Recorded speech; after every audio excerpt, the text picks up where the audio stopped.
Hello, my name is Victoria Robbins, and today I would like to share with you some of the fun things that I've discovered on my own in the Bible.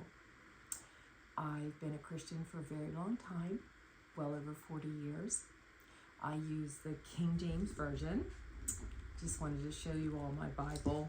It's very well used. I love it. I value and treasure it. I always tell my kids, if the house is burning and all life is out, please get my Bible out. It has well over 25 years of notes, and I really wouldn't want to start over.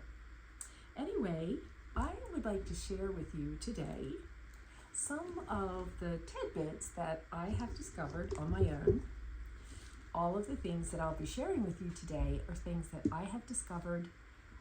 Nobody has ever mentioned to me, haven't really heard them preached about, other than perhaps the second thing that I would be talking about, and that is about Joshua and Caleb going into the Promised Land. That's one that I have heard preached on by at least a half a dozen preachers.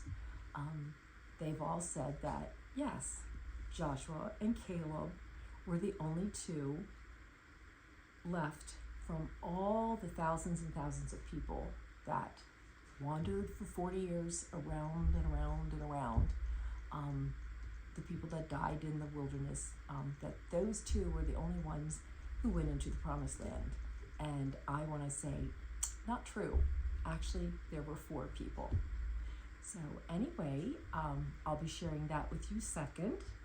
But the first thing that I wanted to share with you, maybe more for the ladies, I myself got a big charge out of this one, and that would be about Delilah.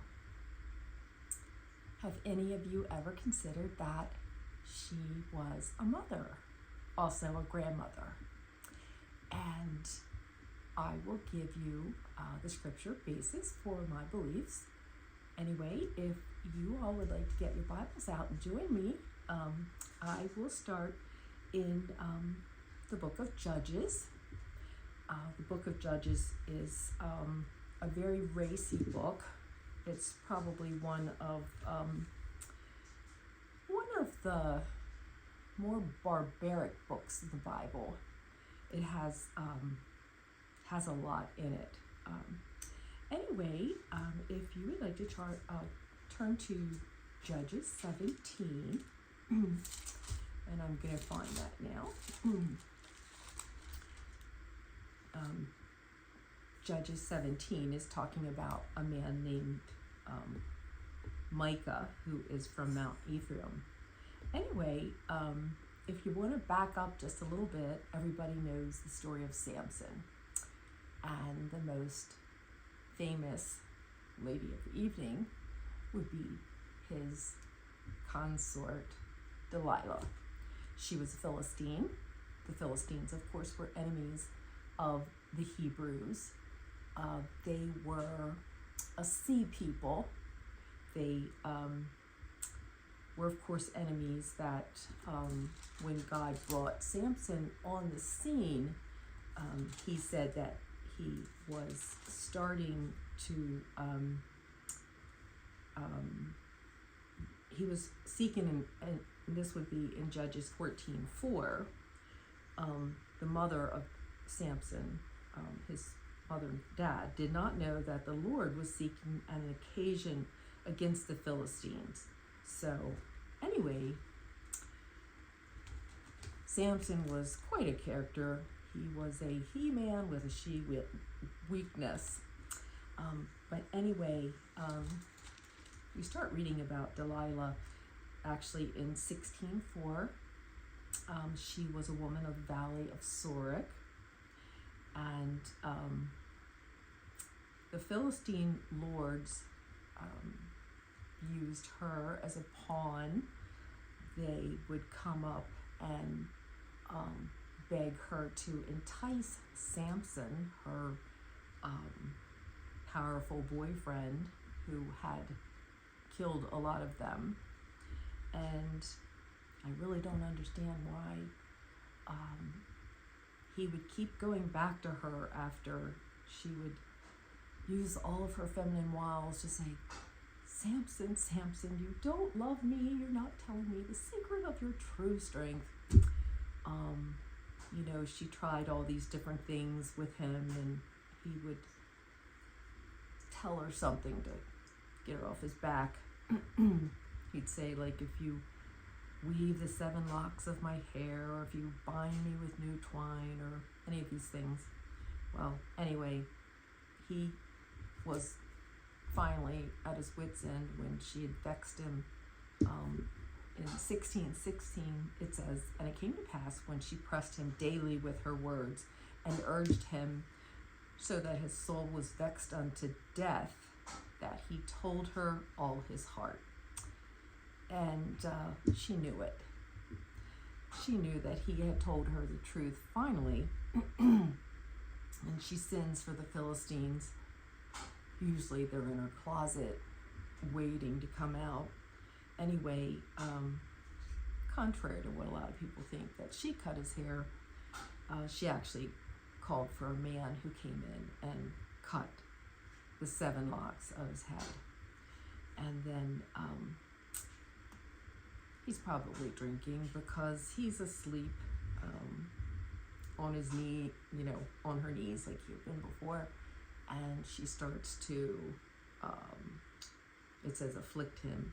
And he woke up and he shook himself like he had before and thought that he was going to just go out like he did. Well, excuse me, he didn't. Philistines came in. He had no hair, so therefore he was as weak as other men. And they put out his eyes. Anyway, he was put into the prison house to grind, and that's very sad because he was at the end of his I think his 20 years. Excuse me, I had a cough. He was at the end, I think, of his 20 years of judging Israel, which is stated in 1631.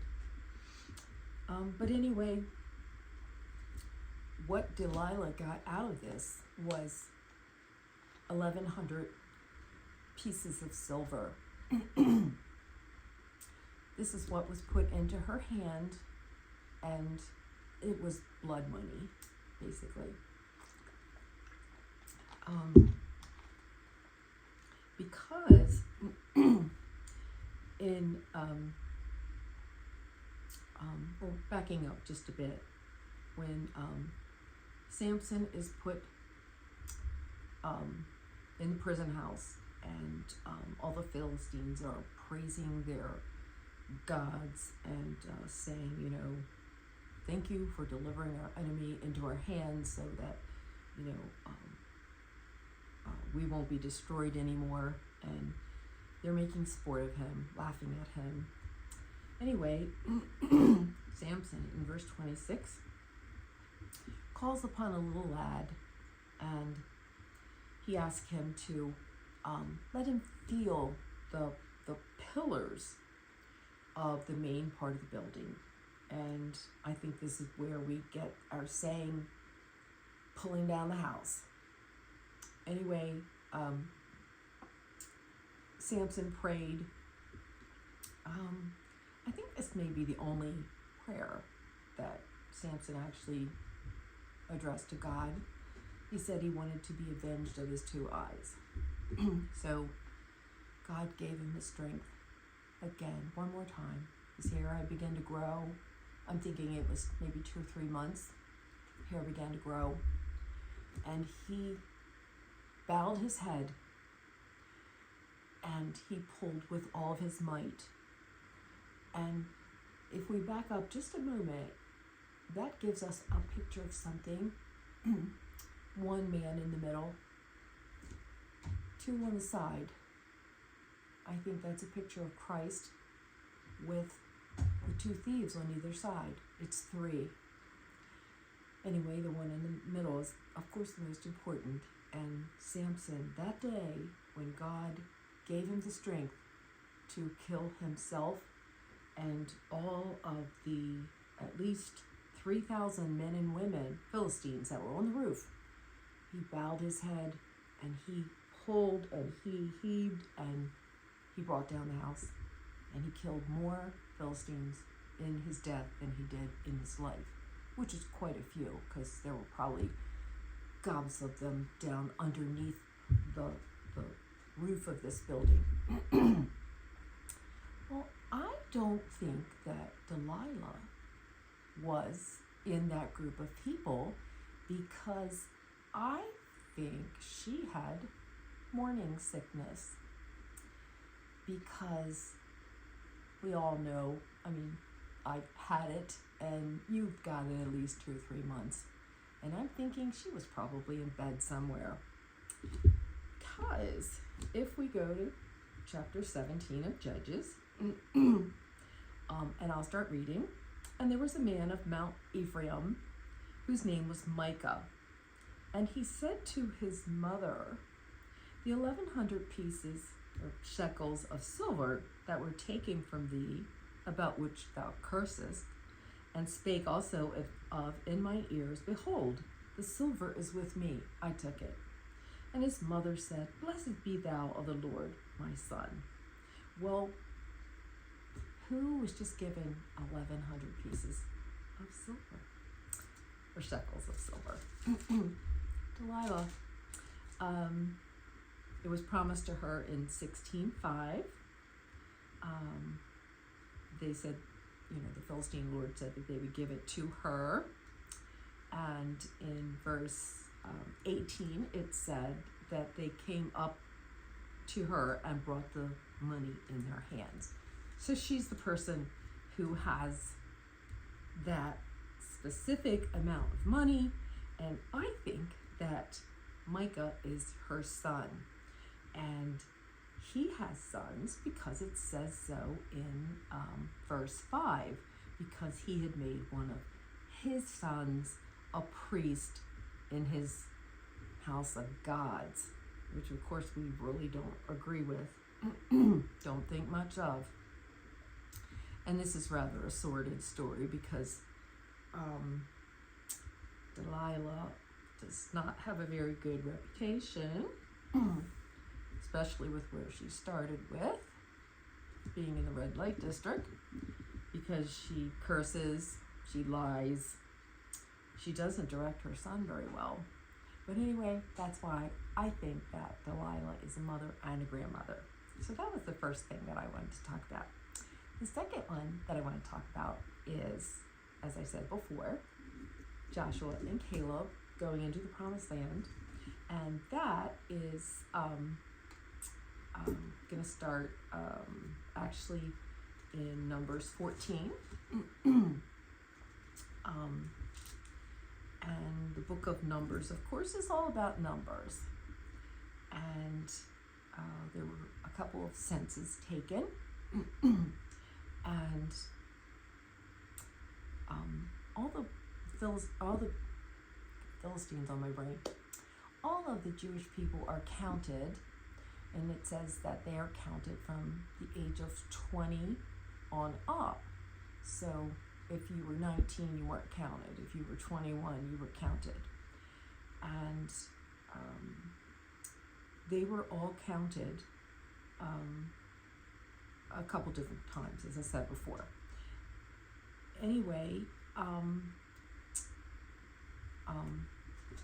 the two people that we know that the Lord had said would go into the promised land were Joshua and Caleb, because it started with the spies in 14 that the Lord sent into the promised land.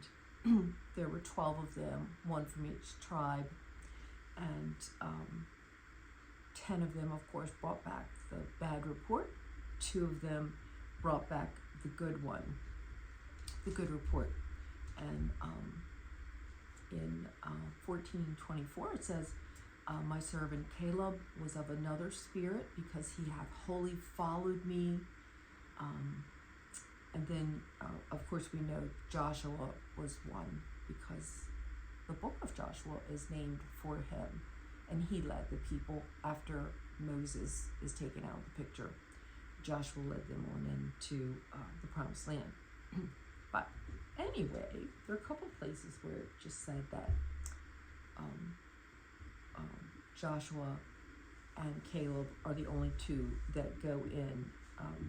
Let's turn to Numbers 26. Numbers 26.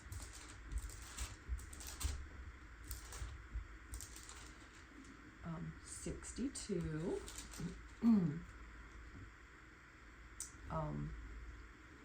And actually, this is about the numbering. And there were numbered of them 20 and 3,000, all males from a month old and upward. They were not numbered among the children of Israel. You know what? Actually, I think that's the of the Levites. But anyway, in verse 63 it says, "These are they that were numbered by Moses and Eleazar the priest." Eleazar is the son of Aaron. But among them there was not a man of them whom Moses and Aaron the priest numbered. And that's meaning of the priest. Anyway, I want to point out in Numbers 27, 2, that Eleazar, again, is the priest. So he's important. Anyway, we can turn over to Deuteronomy. It's another verse, Deuteronomy 1. And I'm going to read 35 through 38. And this is God speaking to the people. He says, "Surely there shall not one of these men of this evil generation see that good land which I swear to give unto your fathers, save Caleb the son of Jephunneh. He shall see it, and to him will I give the land that he hath trodden upon, and to his children, because he hath wholly followed the Lord. Also the Lord was angry with me," this is Moses speaking, "for your sakes, and saying that also thou shalt also not go in thither." And poor Moses did not get to see it. He got to see it far off, but he didn't actually get to go in there. But verse 38 says, "Joshua the son of Nun, which standeth before me, he shall go in thither. Encourage him, for he shall cause Israel to inherit it." So it's stated twice there that only these two, Caleb and Joshua, of all those people, would go in, that all the rest died, and truly a lot of them did die. And I did the math once of all the people that died. Often wondered, where did they bury them? And when I did the math, it came up to about 700 a day. Like, really, what did they do with their bodies? And the KJV calls their bodies carcasses in the wilderness. It just sounds so so awful. Anyway, the other two men who went in that really aren't pointed out in those verses are Phineas and Eleazar, and those are the descendants of Aaron, because the book of Judges ends with those gentlemen passing away. One second. I'm sorry, Joshua.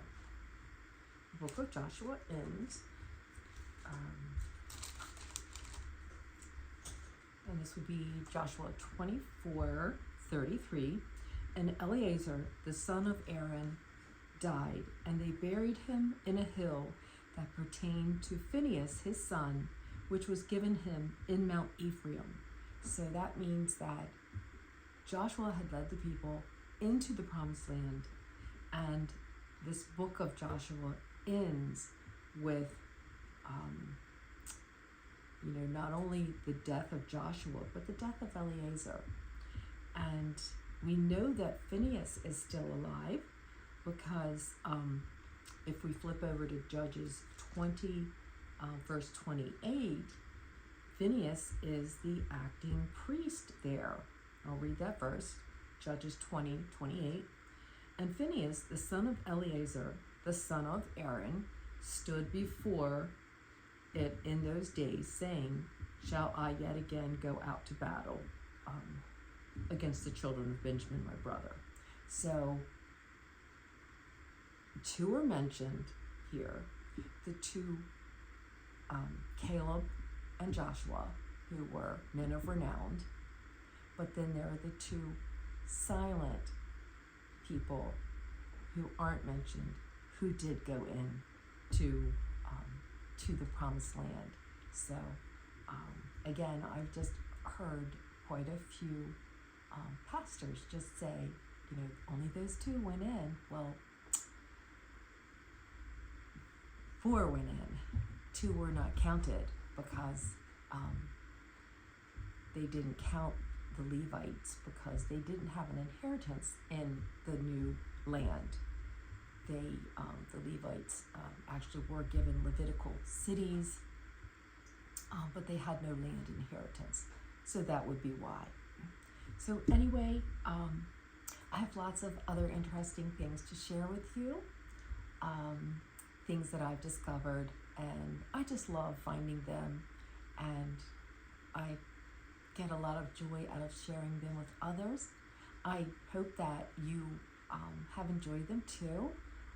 Again, this is my very first video, so I hope you'll be forgiving of any of my mistakes, and I hope that you all have a very blessed day. I hope you'll like my video and click the like button at the bottom. Please and thank you, and have a wonderful and blessed day. Thank you.